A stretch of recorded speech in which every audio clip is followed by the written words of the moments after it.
So the Outdoor Communicators podcast really got started last January. It was sort of concocted at last year's conference out in front of a fire pit somewhere around Lake Tahoe. And I was like, it'd be fun to talk about all the things we do at Oregon Department of Fish, at Fish and Wildlife Departments, NDRs, all the different, agencies we represent. Because we all have kind of communications jobs, but a lot of different roles. And let's talk about some of those jobs that we do: marketing, videography, PR, writing, all that type of stuff. So we decided we're going to do a podcast about it. What I want to do today is kind of illustrate how a podcast is recorded. My guests, Emily and Jason, we all three do three different types of podcasts. This is going to be a scripted podcast. We're going to read through the kind of intros and outros. We're going to have a conversation in the middle about podcasting. And then if we have time, we'll try to take some questions. If not, the three of us are here. I think we're three here all week, so happy to answer questions. You might hear us stop and redo a line. That's kind of natural to podcast recording. I'm not going to turn the recorder off. We're not going to say take two. We'll just stop and re-record, so that might be awkward for you. I think we've sort of learned to deal with that in doing this. You want it to sound good, so if you didn't get a good take, you kind of redo your own takes. So we're going to get started, and again, if there's time for questions, we'll try to get to it, but we got quite a few questions we're going to try to answer here, so you guys ready? All right, we're already recording, so I'm just going to check the sound. Yep, we're good. All right. Let's get going. Welcome to this very special episode of the Outdoor Communicators podcast. I'm your host, Tim Akamoff. My co-hosts today are Jason Harmon, Communications Manager for the Tennessee Wildlife Resources Agency, and Emily McCabe, Information and Education Director for the Maine Department of Fisheries and Wildlife. Our popular co-host and co-creator of the Outdoor Communicators podcast, Ashley Zemi of the Nevada Department of Wildlife, is getting ready for her new role as mom and could not attend the ACA conference this year. And we really miss her. Let me just get a little bit of business out of the way here before we get started. What is the Outdoor Communicators podcast? Well, the concept was conceived over drinks around a fire pit during last year's conference in State Line, Nevada, on the shores of beautiful Lake Tahoe. The idea was to create a space to talk about our work as conservation communicators, the tools and techniques we use to tell stories, how to sharpen our skills, and about our shared experiences working in this field. We launched the podcast in January and have covered topics such as social media, crisis communications, marketing, videography, and even imposter syndrome. Basically, if you're here at this conference, the podcast has something for you, especially if you're like most of us who have many different communication hats you wear all at the same time. And before we get this podcast episode back on track, if it wasn't clear already, I should probably tell you that we are taping this next episode of the podcast right here, right now, in front of all of you. Originally, I was supposed to do a presentation on podcasting, and then we switched it up to a panel discussion on podcasting. And finally, since I'm the kind of person who just likes to combine everything into one, we just decided to turn the whole thing into a future episode of the podcast. I'm Jason Harmon, the host of Tennessee Wildcast. Thank you for joining us for the 7th episode of the Outdoor Community. There's where you mess up and you start over. I'm Jason Harmon, host of the Tennessee Wildcast. Thank you for joining us on the 7th episode of the Tennessee. I do. So we'll stop right here. I do a live show, so I don't read a lot. It's not scripted. So here we are, and I'm having to make sure I get it just right for the audience. I'm Jason Harmon, host of the Tennessee Wildcast. Thank you for joining us for the 7th episode of the Outdoor Communicators podcast, where we're going to get all inception or dream within a dream here and talk about podcasts in a podcast. And I'm Emily McCabe, host of Fish and Game Changers and producer of Private for Public. Today we're going to talk about podcasting in the realm of conservation communication and the challenges of talking about science of fish and wildlife management and the promotion of enjoyable and responsible outdoor recreation. Thank you so much, Emily and Jason. Really appreciate it. Let's get this started. So I realize this is completely subjective, But what makes for a good podcast about hunting, fishing, wildlife viewing, or conservation science? Do either of you have any good examples to share? And I think, Emily, we might start off with you. Okay, yeah, I do. I definitely like to use the term edutainment. I think making an educational opportunity entertaining is very important, and having a podcast, whether you're including video or you're doing strictly audio, is a chance to tell a story. And storytelling is a powerful way to get people to tune in, listen, learn something, and maybe even influence their perspective or their behavior. So when I was considering starting a podcast for my agency, I was fortunate to take a course that was offered through an art school in Maine, and it was taught by a producer from This American Life. And so I thought it was going to be this like easy workshop, like we'd go in and they'd teach us how to use a recorder, and I'd sit there and take notes. And when we got there, they're like, here's your recorder, go out on the street and find someone to tell a story, make it interesting. And it was an intense week, but it was actually really powerful and gave me some inspiration and some perspective on how I might approach telling some of the, what I think are amazing stories of the work that we all do, but can sometimes be difficult to translate to different audiences. So that's kind of what I'm striving to achieve. Yeah. Jason? Yeah, sure. So when I read this question, it got me thinking about what we do, and I've learned that we give our audience what they want. We've seen a lot of success in some of our episodes. Some of the best shows have been about the season settings, hunting and fishing techniques, talking with folks who are in the industry and know a lot about it. So that's some of the success we've seen with those shows. So I think that's what makes a good podcast, giving them what they want. Yeah, I like it. You might notice me fidgeting with the little machine up here. I'm kind of monitoring the audio in real time to make sure that I want to get a clean recording of this so we can actually put it out as a podcast. So if you're thinking about starting a podcast, one of the things I like to recommend is always have a pair of earphones, at least for the person who's running your sort of soundboard or your recorder, so they can kind of pay attention to the peaks and whatnot. So podcast is getting to be a crowded space, and getting attention in places like Apple Podcasts is increasingly challenging. Why do you think fish and wildlife agencies or natural resource agencies should consider jumping into podcasting? And Emily, I might let you lead again. Well, I would say, why not? Yeah, I think it can be one more tool in the toolbox, and as long as you really have the right expectations for what you could potentially achieve with it, it can be just one more opportunity to get the story out there. Like any communication platform, it's crowded. It's always going to be crowded, and so you have to really think about what your goals are. Try to have a plan and stick to it as much as you can, because consistency is important, but it's going to take time. And so if you're going to jump into podcasting, don't expect it to be an overnight success. Like, it's going to take time and consistency to get there, but it really is a really wonderful way to get a story out there. And so, why not do it? This is great. Jason, your podcast is actually a video cast, which is a little bit different, but and I want to say up and coming, but actually it's been around for quite a while. That same question for you, but related to the fact that you do a video cast, which automatically kind of has the advantage of YouTube and the power of video. I was going to kind of tease folks on that, but yeah, so we do a video podcast, and this gives us another voice. The podcast gives us another voice, but we are on video.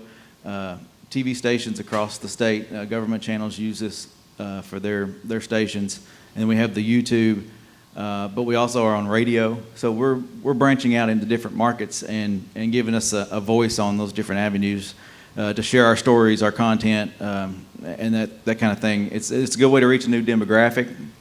Those maybe who listen to podcasts will hear us. Those who listen to radio will hear us. Video. And then we'll touch on this later some more, but we're also on the Carbon TV network, and so reaching people there too who are already into the outdoors. That's awesome. At the Oregon Department of Fish and Wildlife, we started podcasting during kind of the COVID shutdown, and a lot of it was really related to the fact that it was hard to get good information out to the public who were kind of tired of being told what to do and how to do things, and we felt like we needed more we need to provide more information than social media alone was providing. And podcasts are really great for context. They allow you to tell difficult fish and wildlife management stories in a more contextualized way over a conversation with biologists or your agency leaders. And so we found it really effective in taking some of our kind of normal communication points like social media or press releases and putting them out more contextualized. And so that's where for us there was a lot of value in kind of getting into the game. And even though we don't have as many listens as obviously some of the major podcasts, sometimes when you do a podcast specifically for your state, you're kind of trying to stay within your own state boundaries. You may not get as high of listenership, but the value is definitely there, I would say. So what are some of the key elements of producing a podcast that communication teams really should consider before starting one? It's a lot of work. It may not seem like it, but before I think launching a podcast, you've got to invest some time into being really prepared for what it is you want to achieve with it, and be sure that you can provide a quality final product, because you'll lose listeners really quickly if you're not demonstrating that you're going to be consistent and be able to produce something that's engaging and worth spending time on, whatever your release frequency is, whether it's weekly, monthly, whatever. But so I think it's really important to consider resources and support for the project, for sure. It doesn't have to be forever. You may decide you want to launch a podcast for a term, but I think that's really important, and taking some time to really learn some of the skills that are needed to produce the podcast ahead of time, and leaning on talent that maybe within the team exists is probably another thing to consider. And just to follow up on that with you, you can do a podcast in the outdoors, and there's sort of like forgiveness for the fact that you might have wind noise or sounds of nature. Maybe that's an added bonus. Or you can be in a studio. How do you sort of navigate that in terms of quality and sort of making sure you have consistency? Some of those things can be really actually beneficial to the podcast. If your idea of your podcast is to bring your listener out into the field, they're going to expect to hear some of the sounds that go along with being in the field. And so if you've branded and marketed your podcast as like an in-the-field opportunity, your listeners' expectations are going to be that there will be some of that. If not, then it might be distracting for them. If you've consistently been producing something in studio, it's going to suddenly seem jarring to have vehicles driving by. But also practice can help, like just testing out different types of equipment in different situations and feeling confident makes a big difference as well. So you can mitigate some of the problems that could pop up unexpectedly. Yeah, I did I did a podcast of a hunt that I did. I drew a kind of a rare sage-grouse tag in Oregon, and I thought, well, I'll take people along for a sage-grouse hunt. I'm hunting at like 8,000 feet on Steens Mountain in Oregon, and kind of breathless. So I had to kind of start the podcast with a little bit of, hey, I'm really sorry, you're going to hear me breathing really heavily right now. But I think sometimes you can set those expectations at the beginning of a podcast, even if they're used to kind of a different sound quality. But Jason, how about you? What are some of the things that you would add to that? Well, just to touch on the live aspect and being in the field, we do that a lot. We'll go to a hatchery or a place out in the field or whatever it may be, and you'll get the bird sounds, you'll get the hatchery noise. But we're in that element, and we're telling folks about what's going on here, what the guys and gals are working on, and so it adds to the show, I think, in some ways. And even we had a birder on who was also a musician, so we played a few songs, and then I put him on the spot, and I said, "Tell me what we're hearing. What birds are we hearing?" And so that was fun to be outdoors and be able to play, be in that element. But when you talk about, making sure you're put on a good show, if you're going to jump into it, what do you need to do right? Your research platforms, find what's best for you. I think there's a lot of them out there. So find the best hosting platform for your podcast that's going to work for you. Plan out a few shows in advance. We did that when we started our show. We had 3 or 4 in the can, ready to go. And number one, it's an audio podcast, so good mics. Have the gear, get the right gear, and just jump in and go for it. That's great. So I want to ask you a little more about Tennessee Wildcast, because I find the whole video thing a little bit terrifying, to be honest. But also I know that it's really popular to do video. Now you just don't have any room for error, in that. And I remember doing live radio was like that. They'd put a microphone in front of me, and I'd just freeze up. I can't remember what I was here to talk about. What is, I guess, what are the communications advantages to doing a video cast? And tell me a little bit more about kind of how you guys do. Is it a big production? So it's not really big. It's pretty compact. Our gear fits in 2 road cases. We can roll it anywhere, take it anywhere. We do have a studio set up in the office, so makes it easy for on-site shoots. But it started out as a random. We're going to push a podcast out today. We may push one out a couple weeks later, but it's evolved into a weekly show because of the TV and the radio and all those other aspects that we're playing into this. That they're expecting content each week, and we're up to 397 shows now and counting. And we're getting to a point where we can recycle some and use some evergreens to throw in there to offset and take a break every now and again. But the video side, provides for local TV. It provides for YouTube, and it's been a little over a year now, and we're on Carbon TV there. Carbon TV is great, and this may be not public knowledge, but nominated for the 5th Annual Carbon Awards. Oh, wow. So we'll see where this goes. I just got the email the other day. Let me know if you need me to cut that. Yeah. So we'll see what that nomination was for, but that's exciting. And but the video is not that much more work for us. We already had the gear, we already had the equipment. We were used to streaming and live streaming, our commission meetings and things like that. So we just we put the cameras in the room. We tell the folks that it's a radio show. There's cameras around. Just ignore them. Just talk to us, and it'll be great. But in the last couple of years, our producer Todd Mazars has put a lot of extra work into the video side, adding B-roll, so it makes it even more appealing for the TV audience. But it's a 28.5-minute show. We run a 1:30 reel each week, a 60-second story each week. That's a compact version of that 30-minute show. And then we do a 5-minute weekly radio segment each week for some stations who want it, and they can listen during drive time, 5 minutes a day, and then by the end of the week, you've heard the whole show. So a lot of editing goes into that. But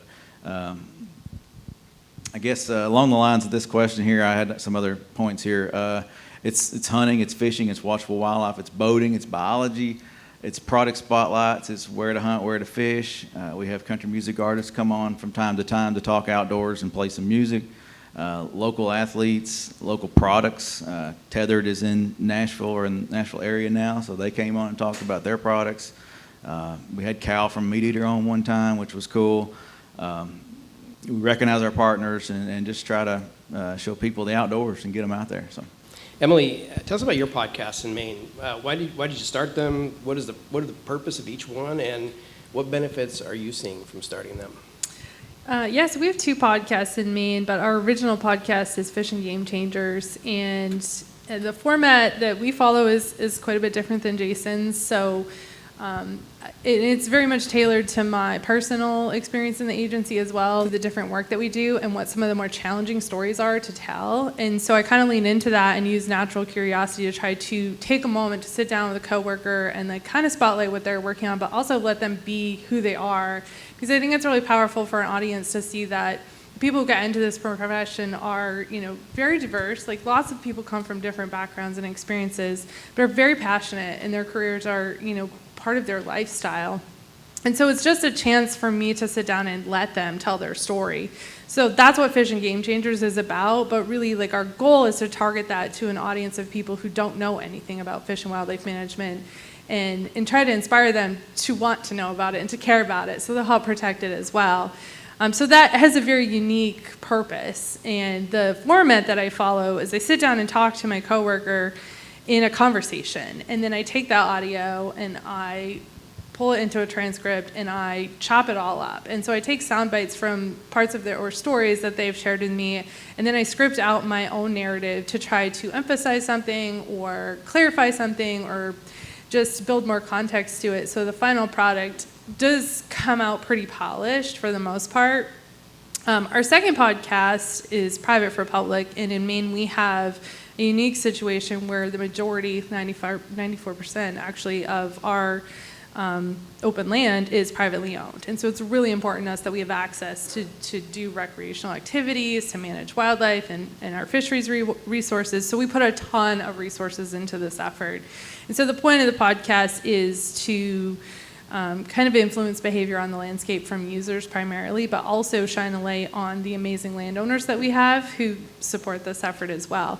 The format of that is sit down, two people talking, host and guest, and it's recorded, and that's what the audience hears. So a lot less production goes involved into that one. So two completely different themes and formats, and each one is working well for us. We get really good feedback. It's like as soon as we release an episode, we start getting a lot of engagement from the public. Just kind of that like anecdotal response is enough to keep us moving forward with it. But they're both designed in a way that they can evolve as well. So if the landscape changes, the way people are engaging changes, we can adjust or maybe go in a different direction, add video, change the format if we need to. But that flexibility has been really nice. Yeah, that's great. So I do the Beaver State podcast. And it's something that we did, again, started during COVID. And after 140 episodes, I kind of found that we'd gone through most of the major issues at the agency. We got a new director this year. The director has some of their own ideas for what they want to talk about. We didn't have nearly as much of the like fishing gear and content that you do, Jason. Although that's a great way of kind of adding into like all the mix of things, like talking to biologists or talking to people within the agency. We have 4 regional coordinators across the state who help with content and ideas for shows. So that's a big help, and they'll help co-host the shows. One of our co-hosts is in the audience today, Amy Snyder. She helps with that, and 3 of the others. But they bring us content. Sometimes we'll repeat content. I mean, if you heard the show 3 years ago, you may we can repeat that topic and do it again this week. We'll have new audience there. And then there's always another angle to what we talked about, or another, unique idea or unique thing about this species that we can cover, or the process has changed that this biologist was doing. So we can, that's how we find new topics and keep it flowing. But there are times where we need a break, and we'll find an evergreen show that we can bring back out and rerun it. But yeah, that's about how we do it. Somebody's been saying recently, sort of in the social media realm, like, don't be afraid to reuse content. And I'm trying to take that to heart, because trying to, not kind of deal with the pressure of always coming up with something new. Reusing content can be really valuable, or just refreshing a topic. But Emily, what about you? I haven't run out of topics yet, but the day could come. One of the nice things about the format that I follow is I do record everything in a season. So it's usually 8 to 10 episodes, and I record all the episodes before I start to release them. So it gives me time in between to kind of think about what's next. I also like to pick themes for the season. So the one I'm working on right now, I'm kind of focusing on individuals who work in our agency who do the lesser known roles, the ones that people just don't even ever think about. Everybody knows about biologists and game wardens, and those are wonderful stories to tell, but we have some really unique people. For example, we have an entire engineering division, so we have staff whose job is to do construction work and building infrastructure that supports the work we do, and they're really neat people with cool jobs. They travel over the state. So the theme for this season is within that. So if I pick a theme, I don't find it difficult to find enough topics to cover. But the day could come, and if it does, then that might be a sign that it's time to put that on the shelf for a while and explore a different communication tool. I like it. I'm going to skip ahead a little bit just for the sake of time, because I do think we may get some audience questions, which could be fun.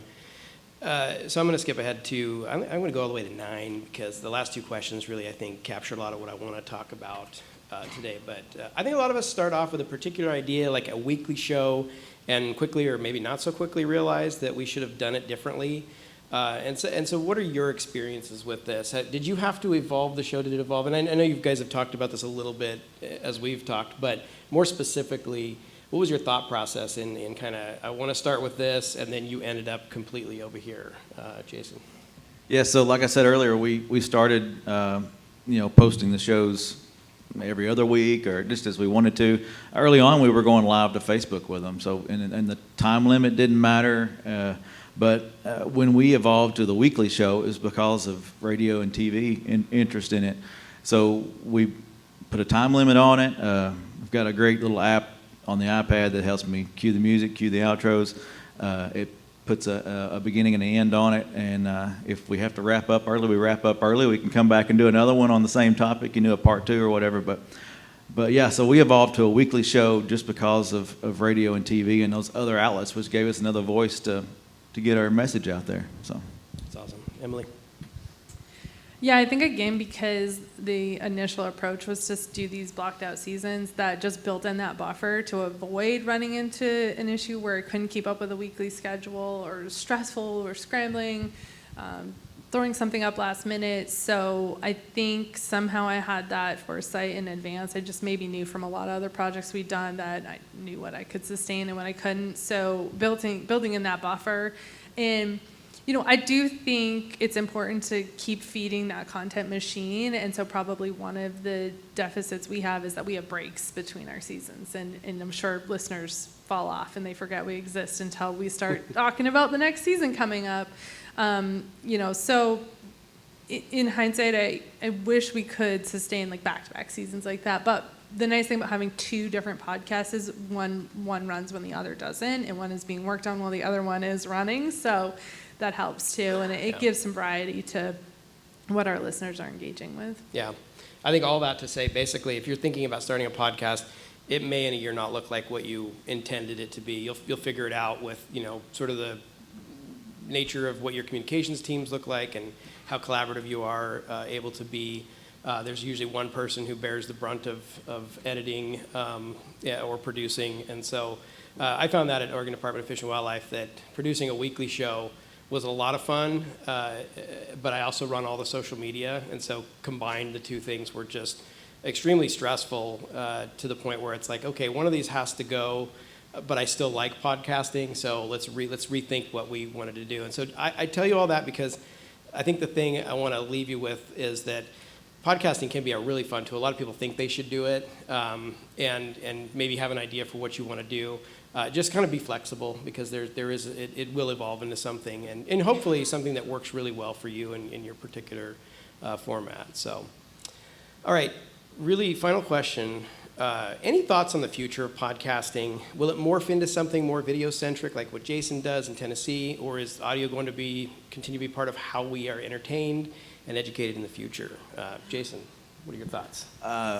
When I saw this question, it made me think of the way radio is going these days. In Nashville, you've got, the Zone, 104.5 The Zone there, and most of their shows are streamed live on, for video, and then they turn around and put that show on a podcast. Same thing with the Bobby Bones Show. Listen to that sometimes in the mornings going to work, and his shows can be listened to on their podcast later. They break them up. So I think it could be anything. If it's a video show, it's going to morph into a podcast, and if it's a podcast, it's going to morph to video. I think there's options there for ways to getting that message out to the audience that the way they want to receive it.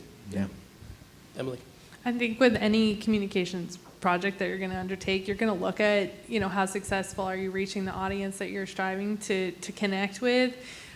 We don't do video with our podcast currently. Maybe we will eventually, but we do a lot of video work. We do use video as a storytelling tool through other platforms. So personally, I'm sticking with no video for now, but I do see that percentage increasing of what people are looking for content to consume. Selfishly, personally, I really enjoy audio-only podcasts myself because I'm listening to them while I'm doing other things. I'm driving, I'm going for a walk, I'm doing laundry, whatever. So even if there's a video playing, I'm not engaged with it. But I think anytime you take on something like this, you have to be prepared to evolve with it, and you have to be adjusting and looking at the analytics. And if it's not working, but you want to continue with it, make adjustments. And maybe adding video would suddenly be that thing that just turned on your audience, to stay engaged. But it's a lot more work from my standpoint. Hats off to you. Can I say one more thing just on that side? We did evolve, and we stopped posting the 30-minute show to Facebook and Instagram. and doing more of a real style minute and a half version of the show. So you can learn what it's about, and then if you want to go listen to the whole thing or watch the whole thing, you can. So Yeah, I like that. That's smart. Yeah, that's I think about this a lot. I think the one I want to, from my point of view, that I wanted to, we talked about this a little bit earlier, so I'm going to reiterate for all of you. I have a friend who doesn't like podcasts, but obsessed with listening to books on tape, and said, well, if I produced like a 7-part series on Mule Deer, and instead of it being a podcast, I could ship it to Audible and have it be a book on tape, would you listen to that? Absolutely. So people's preferences for things, they may not be in the particular format of a podcast, but certainly book on tape is, and so there's a lot of really interesting short form content going to Audible and going to Spotify and some of these other platforms these days. So yeah, there's, I think audio is going to be with us. I think people really enjoy listening to it. And I think especially people that want to tie into what's going on at their Fish and Wildlife or agencies or DNRs, kind of get an idea, what's the science, what's happening in the background. And so, yeah, with that, we're going to, oh yeah, did you have something else? No. Okay, with that, I'm going to ask for your patience. We're going to real quickly read through the final of this so that we have the full podcast here done. And then afterwards, we'll take audience questions for the remainder, and I will just squeeze those back into the podcast. But in order to make sure the next speaker is on time, we're going to do it this way. Thank you for joining us for this special live recorded episode of the Outdoor Communicators podcast. We're thrilled to be able to have this conversation here at ACI in front of a live audience so you can all see how a podcast might come together. The Outdoor Communicators podcast is a production of the Association for Conservation Information and produced by Tim Akamoff and Ashley Zimmy. You can find new episodes of the Outdoor Communicators podcast on the ACI website and Facebook page, as well as Apple Podcasts and Spotify, or wherever you get your favorite podcasts. Thank you, Jason and Emily, for agreeing to be not only guests, but co-hosts for this episode. I really appreciate it. Please be sure to check out our new episodes monthly, and if you have topics you're interested in hearing about or talking about, please send us an email to the outdoorcommunicatorspodcast@gmail.com. We'll be back soon with a brand new episode.